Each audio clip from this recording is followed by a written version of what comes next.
no livro de Apocalipse. Apocalipse capítulo 12.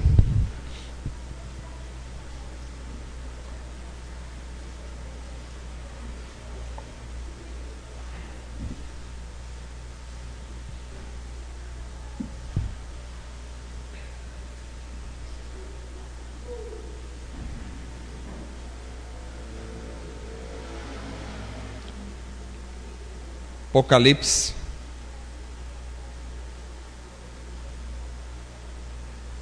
capítulo 12, vamos ler a partir do verso de número 7.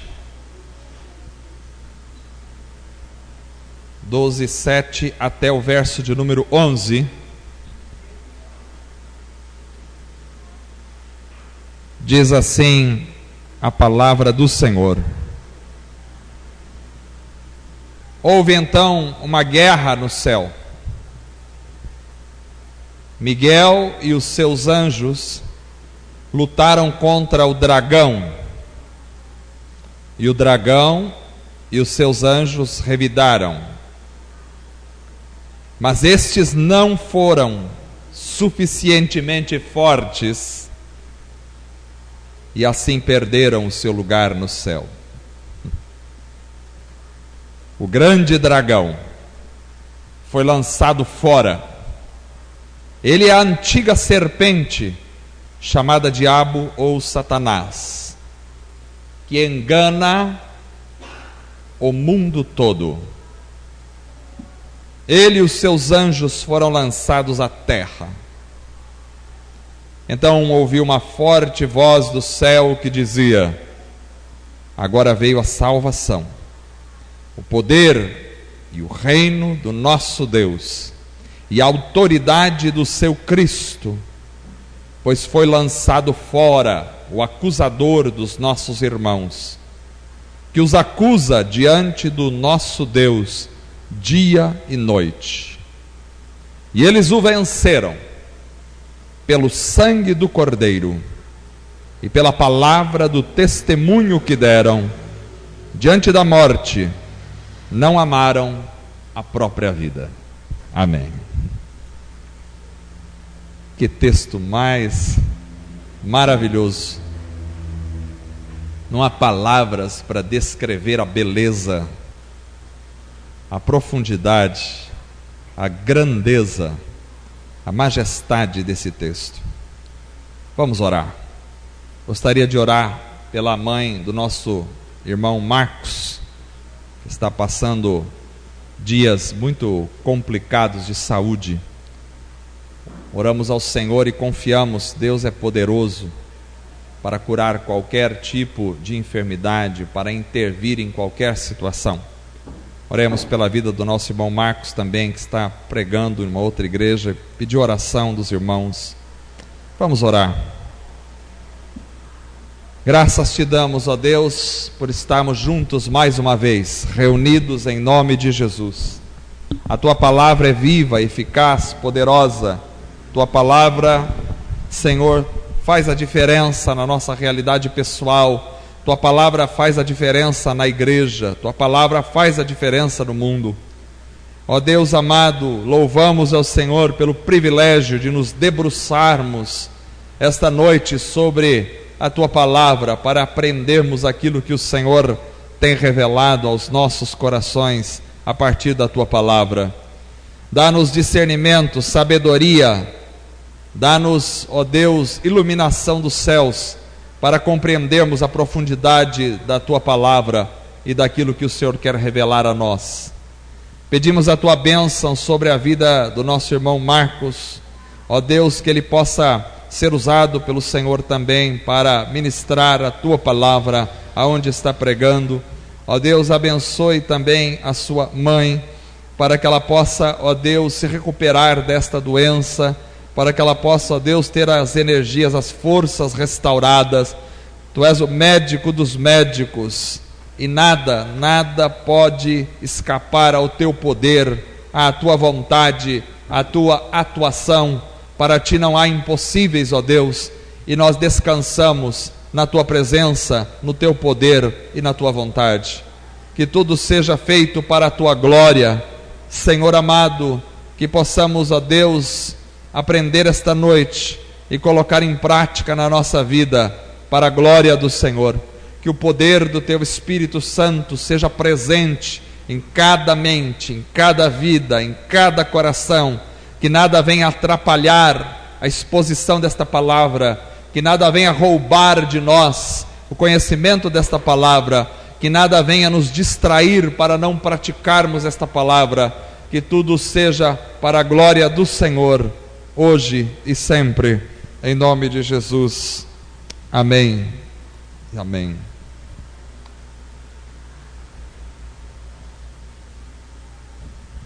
Eu intitulei essa mensagem com a frase: não seja enganado. Meus irmãos, hoje eu vejo a necessidade de compartilhar esta palavra com vocês.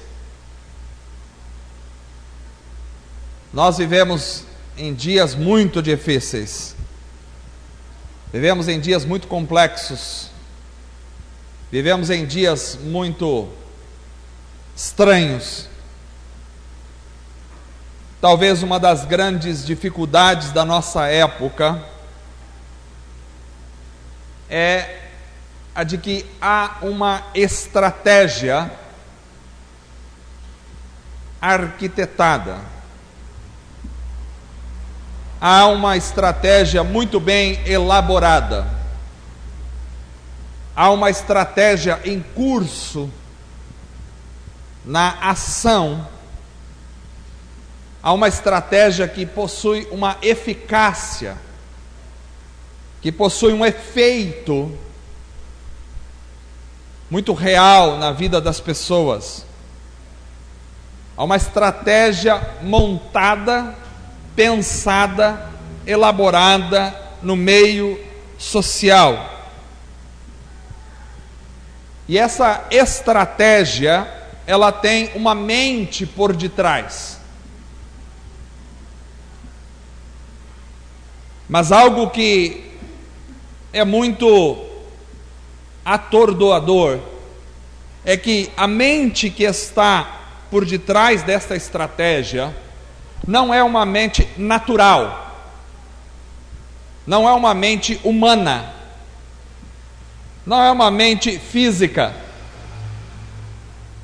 A mente que está por detrás dessa estratégia é uma mente sobrenatural. Essa mente sobrenatural, que não está limitada pelas condições nossas de tempo e espaço, que não está limitada pelas nossas condições de aprendizado e experiência, que não está limitada pelas condições humanas de finitude em si. Essa mente arquitetou o seu plano, e o problema é que muitos parecem estar totalmente envolvidos por este plano. E qual é o plano? Qual é o plano que essa mente arquitetou? É um plano para enganar as pessoas. É um plano que tem o objetivo de enganar a humanidade. O texto que nós lemos esta noite é muito claro, é um texto específico, é um texto elucidante, elucidador, que traz à mente a clareza de que há um ser sobrenatural chamado de diabo, e o texto diz que ele engana, é um enganador. Ele engana, mas ele engana todo o mundo. Interessante, ele não engana só um nicho da sociedade. Ele não engana só os ignorantes. Ele não engana só os pobres. Ele não engana só os de terceiro mundo. O texto diz que ele engana todo o mundo. Ele engana ricos e pobres. Ele engana intelectuais e ignorantes. Ele engana gente que tem destaque social e gente que não tem destaque social.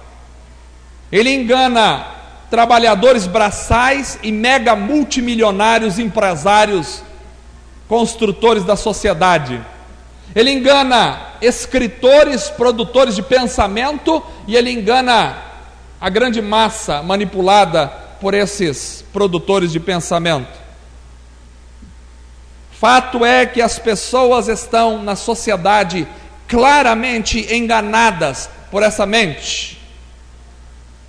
Mas o grande problema deste engano é que o engano em si, ele não permite que as pessoas saibam que estão sendo enganadas, por isso é engano. É muito difícil perceber o engano, porque este engano possui uma estrutura muito bem elaborada, que faz com que as pessoas não percebam e se tornem enredadas, se tornem enroscadas, se tornem amarradas a ele. Eu estive conversando com um amigo há pouco que perdeu um parente muito próximo recentemente. E como muitas vezes a morte parece trazer uma certa reflexão quando a gente perde pessoas muito próximas. Esse amigo me disse uma frase assim. Ele disse: a gente acaba dando importância na vida ao que não tem importância, e a gente negligencia ou deixa de dar importância ao que tem mais importância na vida. E eu disse para ele, e comecei a pensar nisso, e daí surgiu essa mensagem. O inimigo arquitetou um plano para envolver as pessoas. Este plano, ele às vezes permite que as pessoas tenham lampejos, tenham flashes da realidade. Às vezes, quando morre alguém próximo, a pessoa dá uma acordada, ela tem um lampejo, ela tem um flash que mostra: está tudo errado na minha vida, estou perdendo tempo, estou gastando tempo com o que não deveria gastar, e estou deixando o mais importante de lado. Porque no momento da morte as pessoas ficam mais sensíveis, e elas param um pouco para pensar na vida. E às vezes elas percebem que estão correndo em vão, que estão indo para lugar algum. Elas colocam às vezes naquele momento na balança as suas vidas e percebem que as coisas que são realmente importantes na vida estão ficando para trás na vida delas.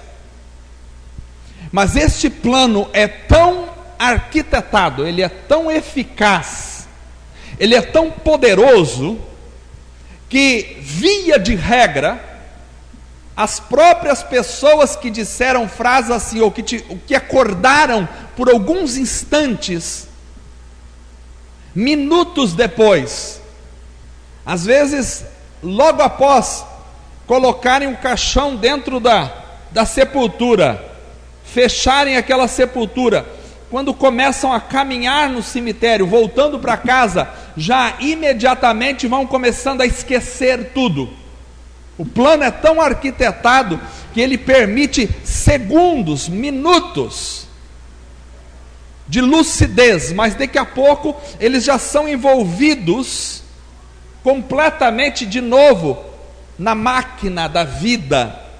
E as pessoas que falaram isso: não, agora eu vou mudar minha vida, agora eu vou tomar uma posição na minha vida. Essa decisão, via de regra, ela dura a base de meia hora, 15 minutos, 20 minutos. Logo após, o plano está tão bem montado que ele já envolve a pessoa novamente, enrosca a mente da pessoa, e ela não percebe, ela esquece tudo que ela falou, e ela volta a viver exatamente da mesma forma como ela vinha vivendo a sua vida inteira. O plano os engole novamente, cega as pessoas, e elas continuam a correr para cima e para baixo como loucos atrás do vento. O que aconteceu com as pessoas? O enganador, que o texto diz, ele engana todo mundo. Isso não é uma coisa que deve passar despercebido por nós. O enganador engana todo mundo, não é uma brincadeira. Isso aqui não é um conto de fadas, isso aqui não é uma palavra jogada ao vento, isso aqui não é uma palavra, sei lá, quem sabe não é tão assim. Não, isso aqui é a verdade revelada da palavra. Ele engana todo mundo. O enganador as engana imediatamente novamente. E aí eu comecei a pensar, como é que ele faz isso? Como é que funciona esse plano? Como é que está estabelecido esse plano na consciência social, na filosofia social? Como é que isso está arquitetado? E aí começou a me vir na mente algumas estratégias, porque Paulo diz: não ignoreis as estratégias do maligno. Então existem estratégias que ele usa, existem pensamentos aparentemente inocentes, mas que levam as pessoas ao erro. Este é o plano que eu vou tentar discorrer esta noite para vocês. É o plano arquitetado pela antiga serpente. E quando ele fala da antiga serpente, ele está se remetendo ao Éden, quando a serpente enganou Eva. Eva foi o primeiro ser humano a ser enganado na história. Ele enganou Eva, não é uma coisa nova. Ele já atua desde a época de Eva. Nós não sabemos quantos anos atrás Eva viveu, quantos milhares de anos atrás Eva viveu, mas ele já enganou Eva, e a partir daquele engano, ele foi elaborando o plano e construindo o plano na vida social da humanidade, e ele vem séculos após séculos, anos após anos, enganando o mundo inteiro, e a nossa sociedade não é diferente. Talvez eu perceba um engano muito maior na nossa sociedade, talvez até do que em outros períodos da história. Então, como é o plano, o sistema arquitetado pela antiga serpente? Primeiro, o sistema rouba o tempo das pessoas.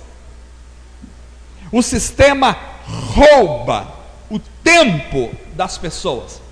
Ou seja, ele ocupa o seu tempo ao máximo, não deixando tempo para você pensar nas coisas de Deus, ou se voltar para Deus. E como ele faz isso? Com essa ocupação do tempo, vem afirmações que elas estão embutidas na cultura social, elas estão embutidas na mídia, elas estão embutidas nos meios de comunicação, elas estão embutidas no sistema educador da sociedade. Afirmações tipo: não há tempo a perder, você não pode perder tempo na vida, você tem que correr atrás dos seus sonhos. Frases do tipo: os seus sonhos estão logo ali, falta pouco para você alcançar os seus sonhos, não perca tempo. E com a ocupação do tempo, vem o estresse, vem o cansaço, e com o cansaço, vem a preguiça. Já perceberam que a nossa sociedade é cansada? Nós estamos extremamente cansados toda hora.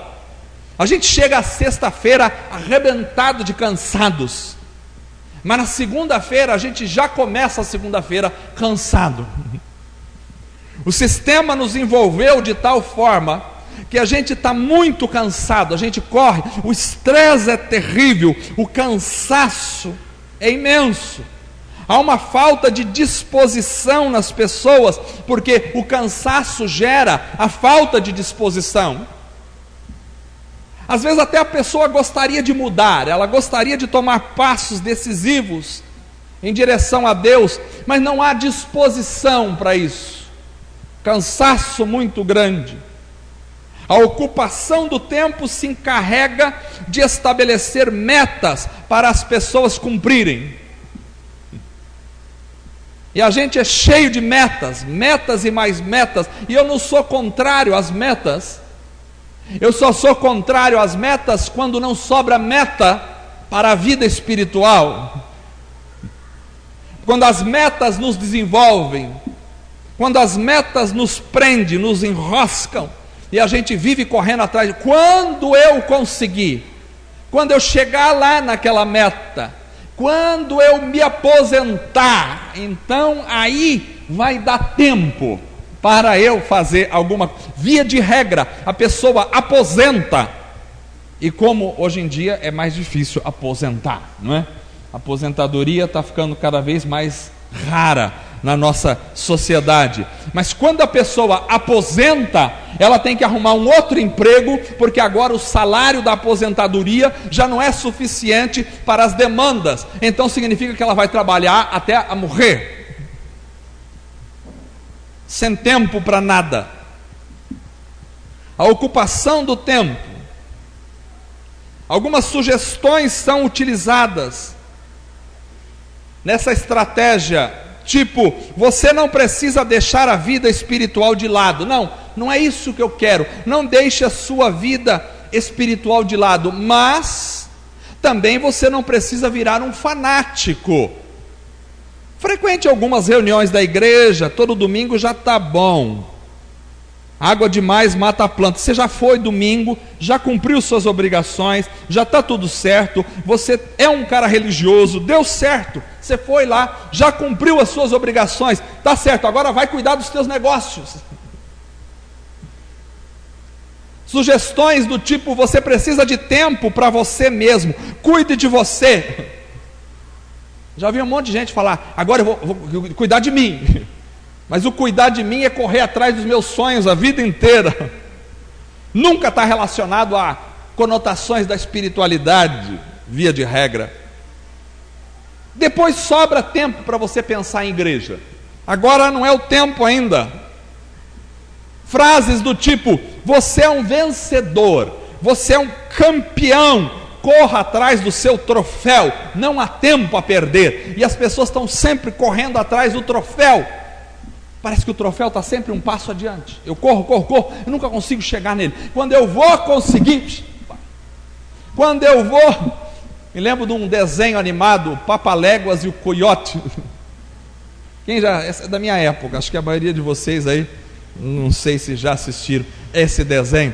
Mas o Coiote, ele está tentando pegar o Papaléguas o tempo todo. Mas o desenho é construído assim, ele nunca consegue. Quando ele vai pegar, quando ele chega perto, ele rela no Papaléguas, some, ele nunca dá certo. O Papaléguas sempre está um passo adiante dele.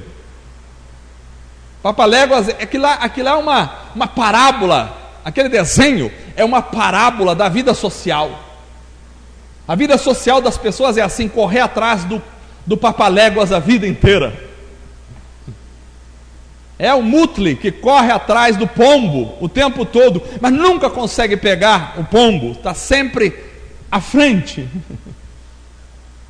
São parábolas da vida social. E parece que o inimigo arquitetou, mostrou para as pessoas, zomba das pessoas. As pessoas assistem, dão risada e não percebem que é justamente aquilo que está acontecendo com ela mesma. Ela não tem tempo para nada. Ela não tem tempo para nada, ela tem que correr. E com isso as pessoas foram enganadas, se tornando extremamente ocupados, cansados, estressados, atarefados, cheios de compromisso, e não tem tempo para a vida com o Senhor. No máximo, às vezes, levam uma vida religiosa, de final de semana, mas não tem tempo para meditação, para compreensão, para a prática da palavra no dia a dia, porque são tantas coisas para a gente correr atrás. E Jesus já nos advertiu contra essa estratégia na época dele, porque Jesus contou aquela parábola famosa de Lucas capítulo 14, em que um rei deu um banquete, mas cada um dos convidados estava extremamente ocupado para atender o convite do rei. Um tinha comprado uma propriedade e precisava experimentar a propriedade para ver. Outro tinha comprado uma junta de bois e precisava ver a junta de bois que tinha comprado. O outro tinha casado, estava com a passagem da lua de mel na mão e não tinha tempo para o banquete do rei. Jesus já nos ensinou e já nos advertiu sobre isso, sobre a estratégia montada no sistema para sugar o tempo das pessoas. Vocês perceberam que a gente não tem tempo para nada? Parece que foi ontem que começou o ano e nós já estamos chegando no Natal novamente. O tempo voa, mas as 24 horas ficaram menos do que 24, a gente tem 23, 22 horas agora no dia. O relógio corre mais rápido? Não, o relógio é o mesmo, as 24 horas são as mesmas. Mas por que que parece que antes tinha mais tempo? Porque a vida se encheu de tantas demandas e a gente corre atrás de tanta coisa que 24 horas não são suficientes para a gente viver o dia. Tem pessoa que nem tempo para dormir tem, porque está correndo. E a minha pergunta é: correndo para onde? Não, correndo. Tem que correr. Você encontra as pessoas, e aí, como é que está? Correndo. Correndo para onde? Estou correndo. E aí, na luta para quê? Não, na luta. Estamos aí na luta. Para quê? Estou na luta. O sistema arquitetado. Segundo lugar, o sistema arquitetado pela serpente também tem uma outra estratégia. Não só ele rouba o tempo das pessoas, mas ele faz as pessoas acreditarem que elas são o centro da vida. As pessoas começaram a se sentir o centro. Elas começaram a procurar um trono e sentar no trono e achar que tudo tem que convergir para mim. E quando a pessoa se coloca no centro, ela pensa que tudo tem que ir para ela, que tudo existe por causa dela, e que tudo tem que dar certo para ela, porque ela é o centro da vida. E aí, nessa máquina, nós construímos hoje até músicas evangélicas, onde o indivíduo é o centro, onde a música é cantada para você, onde a atenção da música está voltada para a pessoa e não para Cristo. E nessa construção, a mensagem na igreja começou a priorizar a pessoa e não o Senhor. Começou a dar vazão aos desejos da pessoa e não à vontade de Deus. O evangelho não é assim, o evangelho não é o que eu desejo, o evangelho é o que Deus deseja, porque Jesus nos ensinou a orar: seja feita a tua vontade, assim na terra como no céu. O inimigo utiliza nesta estratégia afirmações do tipo: você não pode ficar para trás, você não pode ficar de fora, você não pode ficar de fora dessa. Eu gostei daquela frase que o Pedro usou aqui na pregação dele: humildade é quando eu olho para uma fotografia e eu não me procuro nela. Porque via de regra, quando a gente olha numa fotografia, diz: mas por que eu não estou nessa festa? Como é que eles ousaram? Como é que a família ousou fazer um churrasco e não me convidou? Não teve nem graça a festa que eles tinham. Se eu não fui, não teve graça. Onde estou eu aqui? Frases do tipo: você precisa se destacar. Frases do tipo: tudo deve contribuir para a sua satisfação. Frases do tipo: você é uma beleza. precisa investir cada vez mais na sua própria beleza, porque todos vão te admirar. Você vai arrasar quando você chegar naquela festa. Gostei do texto que o irmão leu, de Ezequiel. Jerusalém olhou para a sua própria beleza e disse: mas eu sou demais. Eu sou demais para ficar com um Deus só, eu preciso de vários. Você vai arrasar, você precisa arrasar. Quando você for no casamento, se a noiva gastou 5 mil reais no vestido, você tem que gastar 10, porque todo mundo tem que olhar para você no casamento. Quando você chegar na festa, parou a festa. Ela é o centro. Nós homens já estamos um pouco acostumados a ser colocados de lado, não é? No casamento ninguém olha. Eu nunca vi alguém comentar no casamento: mas você viu o terno do noivo? Que maravilha! Não, o terno ninguém comenta. A gente pode colocar de vez em quando com uma florzinha assim, né, para chamar atenção, né? Daqui a pouco vai ter noivo entrando com um colar de flor, um terno cor-de-rosa para chamar atenção, mas não tem jeito.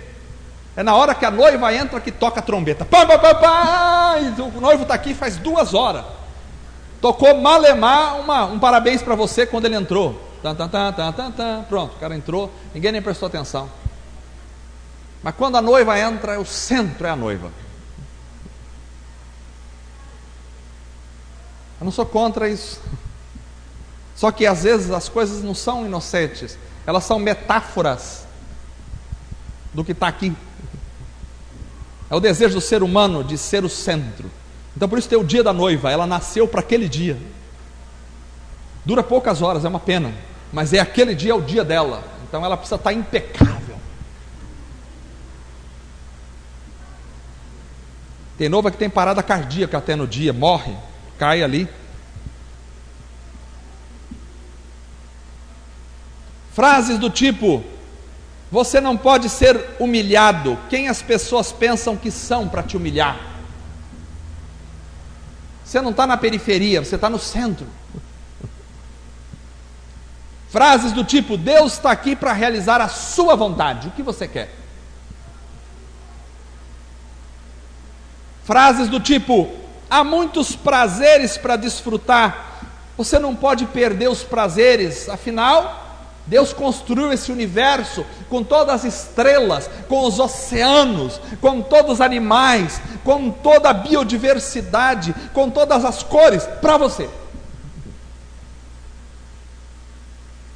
Porque você é a coroa da criação. Eu gosto de Apocalipse.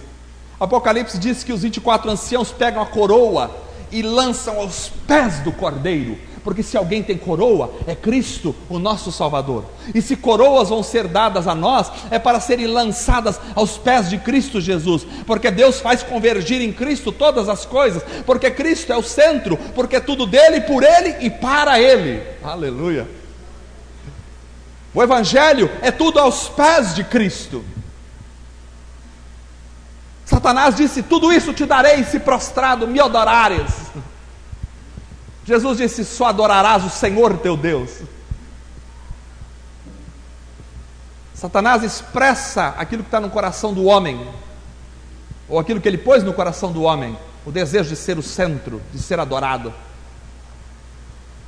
Muitas pessoas são enganadas por essa filosofia de vida, e assim vivem o tempo todo correndo atrás de se destacar. Eu preciso me destacar, eu não posso ser mais um. Meu carro tem que ser o melhor da vizinhança, pelo menos. Eu não posso ser o mais um. Pessoas vivem atrás dessa filosofia o tempo todo de vida e brigam para que nunca fiquem de escanteio na história. Não, mas e eu? Como é que é? Eu me acostumei a ficar de escanteio desde quando estava na escola. Sempre fui péssimo em educação física. E meu professor de educação física, ele tinha a infeliz ideia de fazer times. E ele escolhia duas pessoas para serem os líderes do time. E o resto estava tudo lá. Ele dizia: agora vocês dois vão escolher. Um escolhe um, outro escolhe outro para o time. Aí começava a escolher. Eu já sabia, posso e tomar uma coca lá na esquina e voltar, porque eu vou ser o último a ser escolhido. Aí escolhia esse, escolhia outro, escolhia outro, escolhia, e eu ia ficando. E aí quando não tinha mais ninguém, só sobrou o Erson. Vai esse aí, vai fazer o quê? Aí eu ia.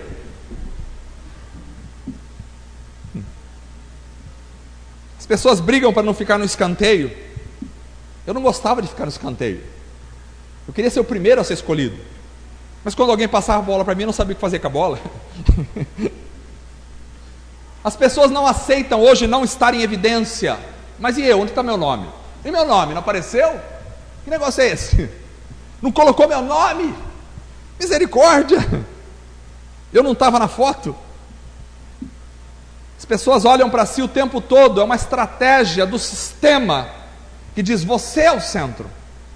Mas a palavra de Deus é contrária a esse pensamento e nos mostra, por exemplo, Romanos capítulo 11, verso 36, dizendo: porque dele, por ele e para ele são todas as coisas, para Cristo Jesus. Glória, pois, a ele eternamente. Amém. Tudo é dele, por ele e para ele.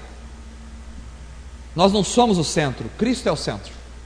Cristo é o centro da Bíblia, Cristo é o centro da igreja, Cristo é o centro da vida. É Cristo.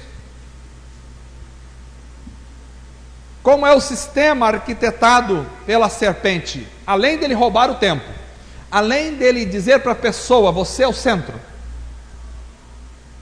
E ele fala isso sutilmente, obviamente, no meio social. Além de tudo isso, o sistema arquitetado pela serpente propõe uma vida que consista dos bens que a pessoa possui. Ou seja, a proposta é a de que a razão da vida é ajuntar e adquirir pertences aqui nessa vida. E aí o adversário começa a propor para as pessoas que a razão da vida delas é comer bem, beber bem, vestir bem e passear. Você existe para isso. Você nasceu e você precisa comer muito bem, você precisa beber bem, você precisa vestir muito bem e você precisa passear. Para fazer isso precisa de dinheiro. Então você precisa juntar para você desfrutar a vida dessa forma.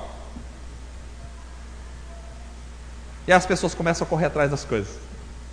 Elas começam a juntar. Hoje em dia está difícil juntar, porque o pagamento virou passamento, chega e já vai embora. Mas tem pessoas que conseguem ainda juntar um pouco, e ela vai ajuntando, mas juntando para quê?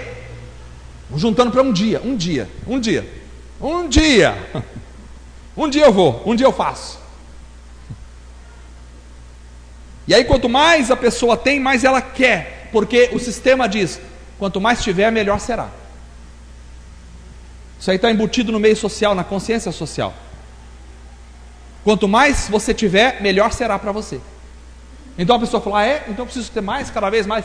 Quanto mais você tiver, melhor será. Então quem tem 1.000 quer 2.000. Quem tem 2.000 quer 4.000. Quem tem 4.000 quer 8. Quem tem 8 quer 32. Quem tem 32 quer 64. E assim vai. Porque quanto mais, melhor. O sistema diz: você vai precisar de todo o dinheiro que você puder ajuntar. Por isso, não perca tempo, ajunte, porque um dia você vai precisar. Um dia você vai ficar velho, você precisa ter muito na poupança, porque o seu dinheiro vai cuidar de você. Você vai precisar. Então junta mesmo, vai lá.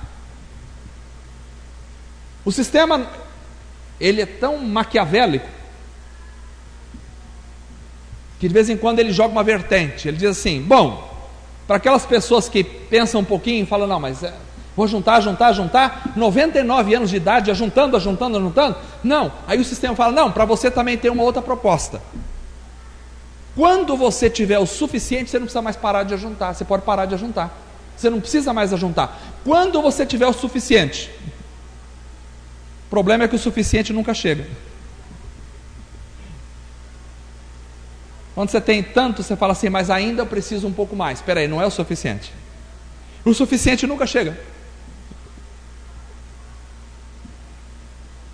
O sistema diz: amanhã todo mundo vai morrer, então coma, beba, aproveite hoje. E as pessoas são enganadas por esse sistema, correm a vida toda para juntar bens e viver atrás das coisas, trabalham incessantemente e nunca se dão por satisfeito com aquilo que elas têm, nunca. Presta atenção, eu não estou dizendo aqui que é errado você ter um projeto e falar, eu vou juntar um pouco para comprar isso, comprar uma casa, eu não estou falando que é errado você guardar na poupança para algum objetivo específico.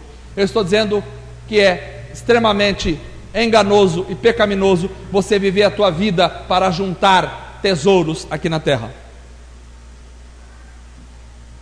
Jesus já nos advertiu contra isso naquela parábola de Lucas capítulo 12, do homem que ajuntou em celeiros, e ajuntou e disse, mas agora eu vou construir maiores ainda, porque quando tiver os maiores, todos lotados, eu vou dizer para minha alma, agora tu tens em depósito para muitos anos, pode aposentar, come, bebe e descansa. E Jesus disse, uma voz disse para ele, louco, esta noite você morre. Aquilo que você ajuntou, para quem será?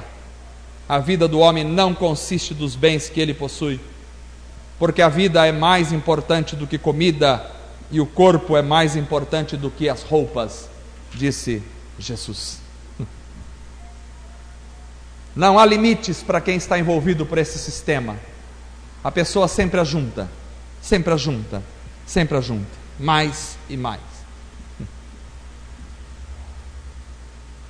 Além disso, o sistema arquitetado pela serpente, ele também propõe que decisões importantes relacionadas à eternidade sejam deixadas para amanhã.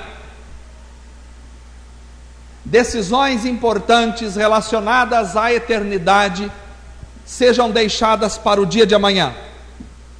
O inimigo sugere que se deixe para amanhã decisões importantes da vida espiritual. Frases aparentemente ingênuas do tipo, depois você pensa nisso, agora ainda não. Você não tem tempo para pensar nisso agora, depois você pensa nisso.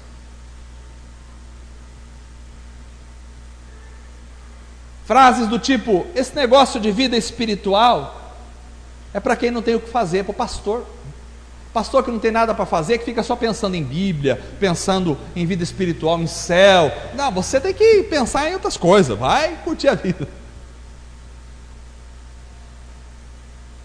Frase do tipo, quando você aposentar, você cuida das coisas de Deus, agora ainda não. Amanhã você faz. Frase do tipo, tudo tem o seu tempo. Só que agora ainda não é tempo de você se preocupar com isso. Há tempo para tudo, então na hora certa vai acontecer, pode ficar tranquilo.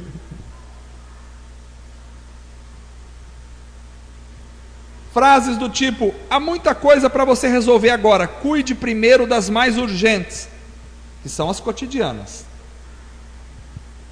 Deus é misericordioso, Ele entende as suas buscas. Você está correndo aí, você precisa alimentar a sua família, você tem um monte de coisa, Deus é misericordioso. Frase do tipo, isso é muito importante para você pensar nisso agora, pensa com calma depois. Pensa com calma depois, e o depois nunca chega. Pessoas são enganadas por essa estratégia, e sempre estão adiando as decisões que realmente interessam. Amanhã você lê a Bíblia, amanhã você põe em prática isso. Não, amanhã você vai para o batismo. Não, amanhã você se santifica. Agora ainda não. O hoje acaba sendo sempre dedicado ao passageiro e ao temporal, e ao eterno nunca chega. Mas Jesus já nos deixou alerta quanto a isso, quando fez as parábolas das 10 virgens, em Mateus capítulo 25, porque as 10, 5 achavam que podiam se preocupar com o que era mais importante para depois, e quando elas foram atrás, o noivo chegou e a porta se fechou. Não sabemos o dia e a hora, ninguém sabe o dia e a hora. Hoje é o dia de nos preocuparmos com questões eternas, hoje, não é amanhã. Marta está tão atarefada com tantas coisas, o mais importante você deixou de lado. Maria se apegou ao mais importante. Isso nunca lhe será tirado. O sistema arquitetado pela antiga serpente também diz para você que o inferno não pode existir, porque Deus é amor. Ele usa a própria Bíblia. A Bíblia não diz que Deus é amor? Não se impressione com frases bíblicas ditas no mundo social, porque as frases bíblicas sempre foram ditas por bocas que muitas vezes não têm o mínimo compromisso com o Senhor. O adversário utiliza a própria Bíblia para falar sobre o amor de Deus e para afirmar: um Deus de amor jamais pode permitir o inferno. Se Deus é bom, como pode haver inferno? Deus não jogaria seus filhos no inferno?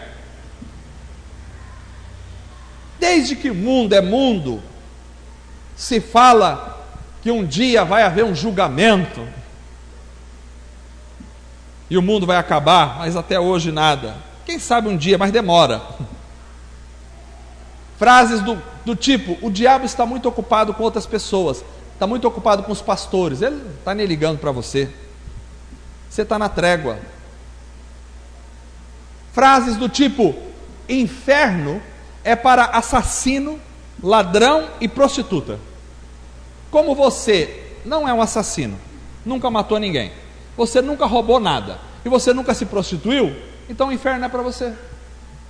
Você é um bom religioso. Você faz suas orações, você lê a sua Bíblia. Inferno é para aquelas caras que estão na boca de fumo. Todo mundo vai por um caminho. Não é possível que todos estejam errados. A grande maioria escolheu assim, só você está certo. O que mais eu ouvi no mundo intelectual da teologia era a frase assim: os crentes acham que só eles estão certos, está todo mundo errado.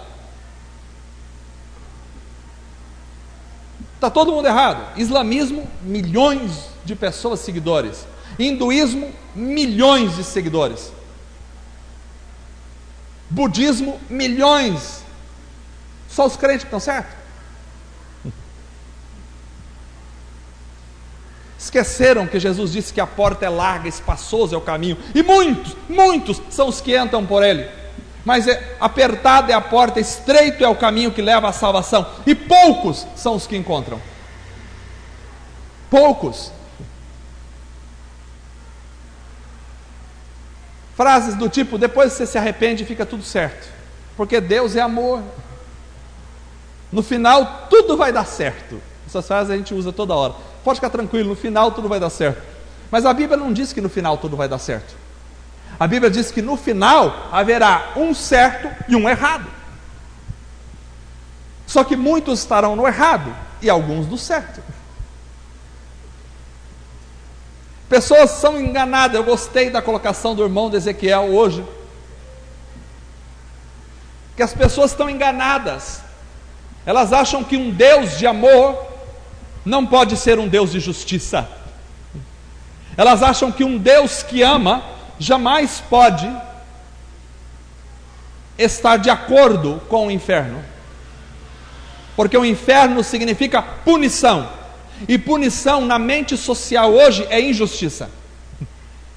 Punição na filosofia reinante na sociedade do mundo inteiro é injustiça. Por isso não se pode punir. É interessante porque essa filosofia ela não funciona todas as vezes, já que quando alguém faz um assassinato, a sociedade espera que esse assassino fique preso, que ele seja punido pela justiça. Mas com Deus não. Com Deus tem que estar tudo certo. O cara faz o que quiser, vive do jeito que quiser, está tudo certo, porque Deus é amor, e no final tudo vai dar certo. Pessoas são enganadas por essa estratégia, acabam criando um Deus que não é o Deus bíblico, porque o Deus bíblico é o Deus de amor e o amor exige justiça. Por isso as pessoas vivem despreocupadas com as suas ações, porque afinal de contas todos acabarão no céu, mesmo que não seja o mesmo céu para todos. Tem gente com uma frase assim: não, eu vou para o céu, eu posso ser o lixeiro lá no céu, está tudo bem, eu vou catar lixo lá, eu vou lavar banheiro no céu, contanto que eu esteja no céu, está tudo bem. Jesus já nos advertiu quanto a isso, pois foi justamente Cristo quem mais falou sobre o inferno. E textos como Marcos capítulo 9, verso 48, quando Jesus falou do inferno e do bicho que nunca morre. Interessante, eu estava em Moarama e alguém contou uma experiência que aconteceu uma vez num acampamento. E diz que fizeram um acampamento de jovens de uma igreja. E aqueles jovens todos compromissados, estavam ali para passar tempo apenas. E de repente, no meio da noite, um jovem levantou de madrugada e resolveu tomar um banho de piscina. E ele entrou na piscina, e na piscina ele se afogou. E quando ele se afogou, ele se deu conta que estava dentro de um lugar escuro, muito escuro, e era um vagão de trem. E ele escutava as rodas do vagão de trem se movendo. E naquele vagão havia outras pessoas, mas ele não conseguia enxergar ninguém, porque a escuridão era tão terrível que ele não conseguia ver as pessoas que estavam ao lado dele. E aquele vagão descia a toda velocidade, e descia. E as pessoas gritavam dentro daquele vagão, gritavam insanamente, pediam perdão dos seus pecados, gritavam, e o vagão descia a toda velocidade para baixo. E aquele jovem se deu consciência, naquele momento, que ele estava descendo ao inferno. E quando as pessoas gritavam, ele começou a gritar também. E ele gritava. E ele pediu a Deus uma chance naquele lugar. Ele disse: Senhor, me dá uma chance. E ele gritou, e de repente ele voltou. E quando ele voltou, ele estava fora da piscina, e a igreja inteira estava em volta dele, orando para o Senhor ter misericórdia e trazer de volta aquele jovem. E ele voltou e ele disse, gritando: eu quero Jesus na minha vida, eu só quero Jesus, eu não quero mais nada. O inferno é real. Jesus falou sobre o inferno. Finalmente, em último lugar, o sistema arquitetado pela antiga serpente propaga no reino social do mundo o espírito do anticristo. 1 João capítulo 4, verso 3, João diz: e todo espírito que não confessa que Jesus Cristo veio em carne não é de Deus, mas é o espírito do anticristo, do qual já ouvistes falar que há de vir, e eis que já agora está no mundo. Na época de João, o espírito do anticristo já estava no mundo. Porém, como eu estava explicando para os irmãos na escola dominical hoje, as coisas do mundo espiritual, muitas vezes elas têm duplo comprimento. Elas têm uma realidade presente e uma realidade futura. O espírito do anticristo já está no mundo, na época de João. Mas me parece que nesses últimos tempos, ele tem se apoderado desse mundo de forma diferenciada. O que é o espírito do anticristo? O espírito do anticristo é o espírito do orgulho.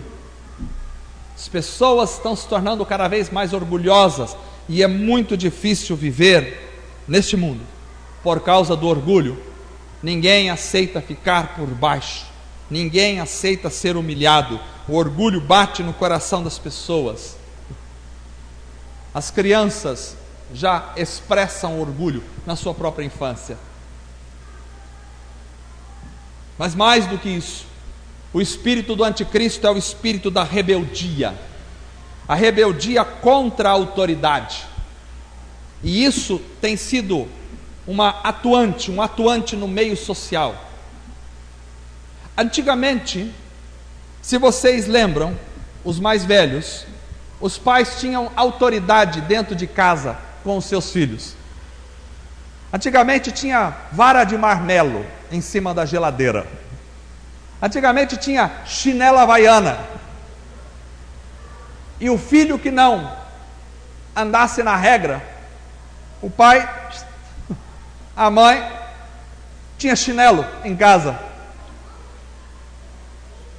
O resultado disso, claro, tinha os abusos, os excessos, mas como resultado disso, havia respeito dentro do lar.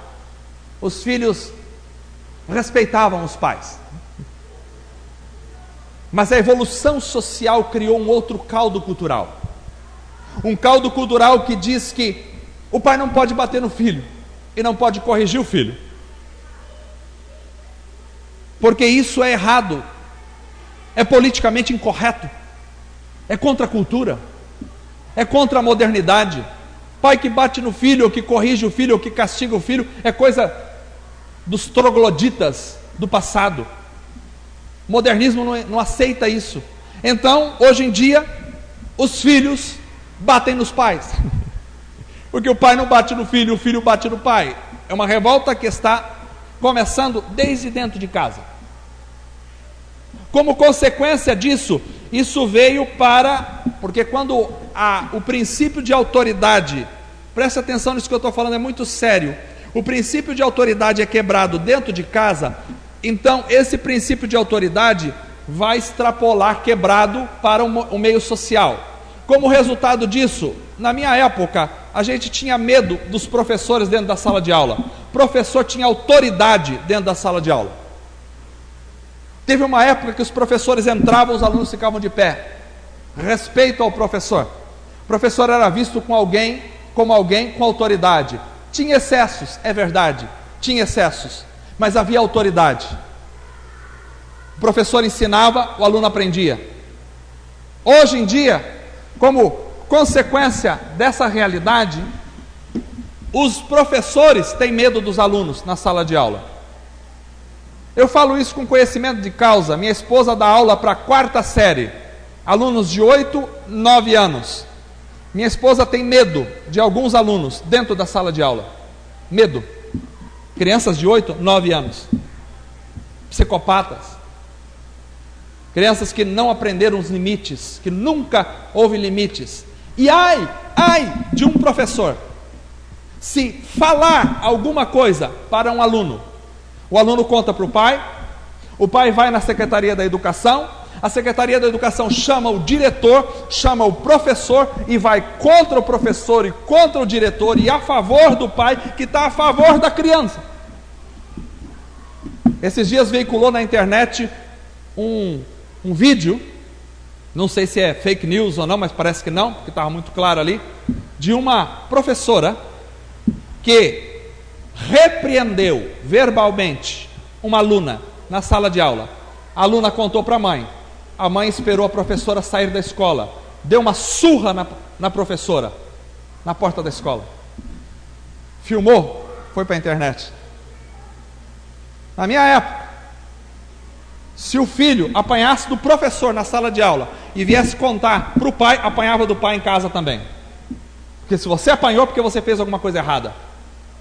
Hoje em dia, se o professor falar A para o aluno, o pai vai lá para bater no professor. O espírito do anticristo está na sociedade. Você pensa que é no Brasil só isso?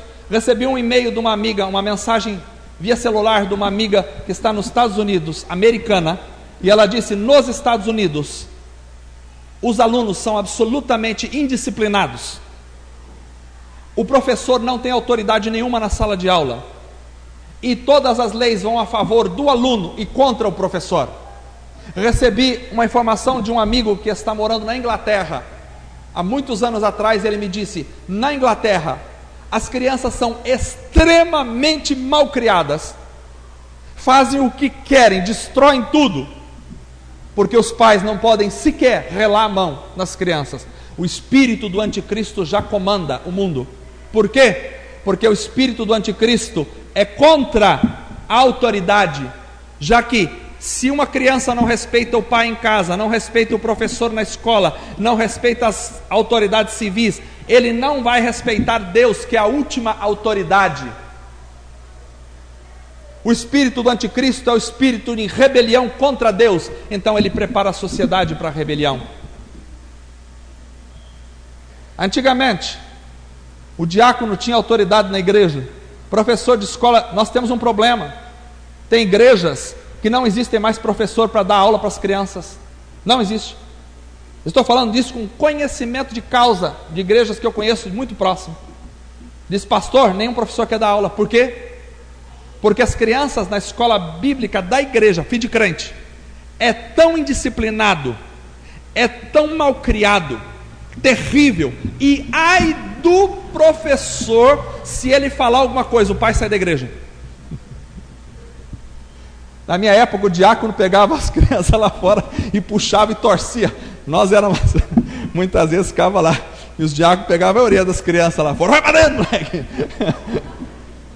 Hoje em dia, se o diácono falar com a criança num tom um pouquinho destoado, de uma mansidão absoluta e de uma conivência total, o pai sai da igreja, vou embora dessa igreja. Por quê? Desrespeitaram o meu filho. O que fizeram com o seu filho? Não, chamaram a atenção dele. Misericórdia. Sociedade maligna, endemoniada. Dentro da própria igreja isso acontecendo. Não aceito isso. Nós precisamos voltar. O espírito do evangelho é o espírito de obediência. O espírito do evangelho é um espírito de se dobrar, de se inclinar, porque Cristo Jesus veio nos dar o exemplo maior, e Cristo, sendo Deus, não se apegou à função de ser igual a Deus, mas veio em forma de homem, e em forma de homem ele foi obediente até a morte de cruz. Cristo veio para nos ensinar a obediência. O apóstolo Paulo fala: sujeitai-vos uns aos outros no amor de Cristo. O espírito do evangelho é o espírito de sujeição, é o espírito de obediência, é o espírito de respeito à autoridade. Na igreja, os irmãos têm que aprender, todos, a respeitar a autoridade espiritual. Dentro de casa, os filhos têm que aprender a respeitar os pais. Na escola, os filhos têm que aprender a respeitar os professores. Quando alguém vier falar com você: olha, teu filho fez alguma coisa na escola, não vá imediatamente contra a autoridade, não vá, ainda que você ache que a autoridade pode ter errado, espere, dê autoridade à autoridade. Não aceite que seu filho desrespeite o professor. Diga: desrespeitou, peça perdão ao professor, peça perdão agora. Depois você vai investigar se foi realmente assim, se houve algum excesso, se houve alguma coisa errada do professor, depois, mas não tire a autoridade da autoridade na frente das crianças, que a criança precisa aprender o que é autoridade. O que é autoridade? Tem pai que o filho está na escola, o professor repreendeu o filho: vou tirar, estou pagando, tira agora, quer? Ou tira esse professor, ou eu tiro meu filho daqui. Misericórdia. Lá no mundo isso é aceitável, porque estão nas mãos do Satanás, mas aqui, na igreja, cristão não pode fazer isso. Isso aqui eu não estou dando direto para ninguém, que eu nem sei nada da vida dos irmãos, nem tenho tempo para saber do que está acontecendo, mas é o que Deus me levou a pensar sobre os últimos tempos. Nós vivemos no espírito do anticristo no mundo, que está preparando para a rebelião final contra Deus. Rebelião final contra Deus. Esse espírito do anticristo é o espírito que se levanta contra Israel. Por quê? Porque Israel é o povo que Deus escolheu lá no passado, e Deus tem um plano ainda com Israel. Eu não estou dizendo que a nação de Israel está certa hoje, eu estou dizendo que Deus tem um plano com Israel, porque Paulo disse que no futuro Israel será restaurado. Mas o espírito do anticristo trabalha contra Israel. Isso veio desde Amã, no tempo de Ester, onde ele tentou exterminar os judeus. Depois passou para Antíoco Epifânio, no século 2 a.C., 3 a.C., quando Antíoco Epifânio tentou destruir completamente a religião de Israel e aniquilá-la. Isso veio para os romanos no ano 70 e no ano 136 depois de Cristo. Os romanos tentaram destruir completamente os judeus e houve a diáspora dos judeus, foram espalhados pelo mundo inteiro. Depois veio em 1939 com Adolf Hitler na Alemanha, quando Adolf Hitler se levanta inexplicavelmente contra a nação de Israel e matou 6 milhões de judeus nos campos de concentração. E a atrocidade foi tão grande, tão grande, tão grande, que os aliados, quando entraram em alguns campos de concentração e viram a situação que estavam os judeus sofrendo lá dentro, mataram imediatamente todos os líderes do campo de concentração. Um ódio inexplicável contra o povo de Israel. A imprensa, estou lendo um livro, saiu agora nos Estados Unidos, esse ano, 2019, escrito por um editor e com vários artigos. Esse editor fez escavações durante 20 anos em Jerusalém. E ele disse: a imprensa mundial, ela não noticia elementos que são contra as nações que são contra Israel. Por exemplo, há pouco tempo atrás, cerca de 200 mil palestinos morreram de fome sobre a opressão da Síria e dos muçulmanos, e a imprensa internacional não noticiou nada. Mas se Israel matar um palestino, sai em todos os jornais: o espírito do anticristo está trabalhando. O texto bíblico diz que no final dos tempos ele vai reunir todas as nações contra Israel para pagar Israel. Por quê? Porque Jesus era judeu, e porque Jesus disse para aquela mulher: a salvação vem dos judeus, e porque a igreja nasceu dentro de Israel. Por isso há um ódio contra a nação de Israel. O espírito do anticristo já está no mundo, mas Satanás não vai vencer no final. Por quê? Porque o texto diz: e eles o venceram pelo sangue do Cordeiro. A vitória é da igreja de Cristo Jesus. Nós não estamos no lugar para: será que nós vamos ganhar? Vamos ver se esse time ganha ou perde. Nós já somos a vitória. A vitória já foi dada para nós, em nome de Jesus. Esse espírito vai falir no final. Essa filosofia social vai cair por terra e vai ser destruída no final. Essa consciência cultural social, esse caldo cultural social vai ser desfeito e vai pelo ralo da história, porque Cristo já venceu e já pisou a cabeça da serpente na cruz do Calvário. Aleluia. Então nós precisamos tomar cuidado para não cairmos no engano da falta de tempo. Hoje é o tempo. O engano de se conceber como centro. O centro não somos nós, o centro é Cristo. O engano de correr atrás dos bens. A sua vida espiritual não consiste de ajuntar tesouros aqui na terra, mas ajuntar tesouros no céu. O engano de deixar a vida espiritual para amanhã. Sua vida espiritual precisa existir hoje e interagir com tudo aquilo que você faz no dia a dia. O engano de achar que o inferno não pode existir, porque Deus é amor. É real, Deus é amor, mas também Deus é justiça, e Jesus falou sobre o inferno, e Jesus nunca mente.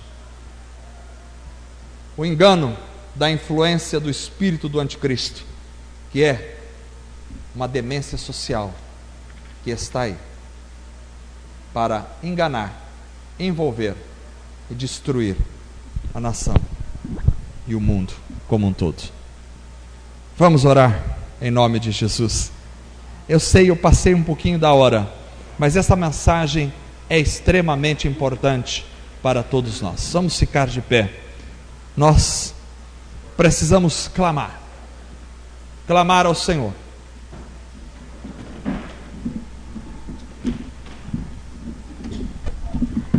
O Espírito Santo de Deus está aqui para nos ensinar a palavra do Senhor.